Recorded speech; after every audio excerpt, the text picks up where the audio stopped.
춘향이는 어렸지만 알고 있었다. 본인이 예쁘다는 것을. 기생의 딸이었던 그녀는 자신 역시 기생이 될 수밖에 없다는 것 또한 잘 알고 있었다.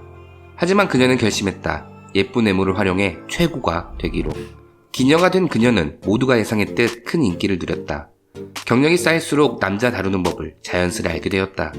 그녀가 생각하는 남자는 가지지 못한 것을 가지기 위해 인생을 거는 존재들이었다. 참으로 단순하지 않은가? 남자들이 인생을 걸게 만들려면 그들에게 아무것도 주면 안 되는 것이다. 춘향이는 직감이 좋았다.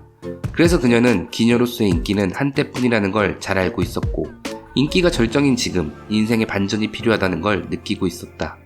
성공 가도를 달리고 있는 사람은 실패에 취약하다. 현재 위치에 만족하고 즐기느라 앞을 내다보지 못하기 때문이다. 하지만 춘향이는 달랐다. 기녀로서 성공한 현재에 만족하지 않고 이것을 활용한 더 큰 앞날을 내다보고 있었던 것이다. 그녀는 현재 자신의 상태를 객관적으로 분석해 보았다. 천한 신분, 예쁜 외모, 그리고 가장 강력한 무기, 처녀. 이를 활용해 도달할 수 있는 최고의 위치는 어디일까? 바로 양반집의 첩으로 들어가는 것이다. 신분으로 인해 본부인이 될 순 없을지라도 본부인을 뛰어넘는 존재감을 가진 첩, 그것이라면 이번 생에 도달할 수 있는 최고의 위치일 것이다.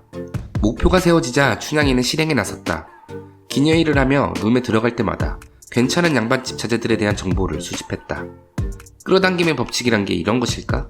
계획을 세우고 상상을 열심히 하자마자 자기 조건에 완벽히 부합하는 양반집 도련님의 정보를 알게 되었다. 이몽룡이라는 사람이었다. 그는 과거 시험을 준비하고 있는 사람이나 기생집도 잘 안 드나들기에 지금까지 한 번도 본 적이 없었다. 완벽한 조건이었다. 집안도 출중한데 만약 과거 시험까지 합격하면 그야말로 대박을 잡게 되는 것이다. 그녀는 저 공부만 한 너드남을 꼬시기 위해 작전을 짰다. 수년간의 기생생활을 통해 갈고 닦은 남자 꼬시는 방법을 사용하면 안 넘어올 남자는 없으리라. 그녀는 남자들의 판타지, 그네 타는 여자를 통해 이몽룡과 접촉하기로 결심했다. 살랑살랑 거리는 치마 속에 언뜻 보일랑말랑하는 속옷, 고자를 제외하곤 안 넘어오는 남자는 있을 수 없다. 그녀는 미리 파악한 이몽룡의 동선에서 그네를 타기 시작했다. 저기 이몽룡이 걸어오는 것이 보인다. 이때다 싶어 슬쩍 다리를 벌린다. 그러자 바람을 타고 치마가 더 풀럭인다. 그네의 고도가 최절정에 이르렀을 때 허리를 움직여 속옷을 살짝 비춰준다. 역시 저 너드남은 살짝 비친 속옷을 보고 이미 얼굴이 빨갛게 되어 있었다. 빨개진 그의 얼굴을 확인한 춘향이는 그네를 멈춰 땅에 내려왔다.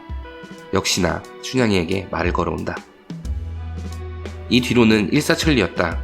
남자들의 심리를 훤히 꿰뚫고 있는 춘향이에겐 이몽룡 꼬시는 것쯤이야 식은 죽 먹기였다. 그렇게 그녀는 결국 이몽룡에게 확답을 받아낼 수 있었다. 과거 시험에 합격하면 결혼하기로. 속으로 만세를 부르던 춘향이, 그녀의 인생은 이제 꽃길밖에 없으리라. 하지만 이런 그녀를 하늘이 질투하기라도 하는 걸까? 그녀에게 별안간 시련이 찾아오게 된다. 과거 시험을 보러 간 이몽룡, 그를 기다리는 춘향이는 하필 이 시기에 변시성을 가진 사또 한 명의 부름을 받게 된다. 아직까진 기생이었던 춘향이는 부르면 가야만 하는 존재. 그녀는 어쩔 수 없이 변사또 앞에 도착했다. 변사또는 그녀에게 잠자리까지 풀코스로 얼마냐고 물어온다. 그녀는 변사또에게 항의했다. 자기는 잠자리까지 하는 그런 기생이 아니라고. 하지만 변사또는 따따블을 부르며 이 가격이면 가능하냐고 물어온다. 춘향이는 이에 자기는 양반집 자제 이몽룡과 혼인을 약조한 사이이며 그를 위해 정조를 지켜야만 한다고 대들었다. 그러자 변사또는 이렇게 말했다. 양반집 자제랑 혼인을 약조했으니 내가 강제로 할 수 없는 노릇이군. 그럼 너 스스로 나에게 몸을 바치도록 만들어주마. 여봐라, 당장 주리를 틀어라. 그렇게 춘향이의 순환이 시작되었다. 춘향이는 생각했다. 여기서 자기 처녀성을 빼앗긴다면 신분 상승의 꿈은 날아갈 것이라고. 어떤 양반집에서 처녀도 아닌 기생을 첩으로 삼아줄까? 여기서 굴복하면 난 평생 기녀로 전전하다 그저 그런 평범한 삶을 살아갈 것이리라. 춘향이의 신분 상승 욕구는 변사또의 온갖 괴롭힘을 견디게 해주었다. 그런 나날들이 지속되던 어느 날 기적이 일어났다. 암행어사 출두요 라는 말과 함께 우렁찬 함성 소리가 들렸다. 곧이어 변사또는 체포되었고 춘향이는 감옥에서 풀려났다.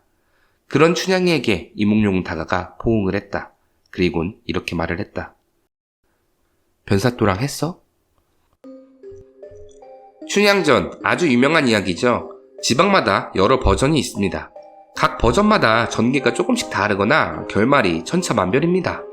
하지만 보편적으로 대중화된 하나의 큰 뿌리는 정조를 지키는 여자와 출세에서 그녀를 지켜주는 남자의 서사로 이루어져 있습니다. 저는 이런 춘향전을 좀 다른 각도에서 보고 싶었습니다. 욕망들의 향연으로 말이죠.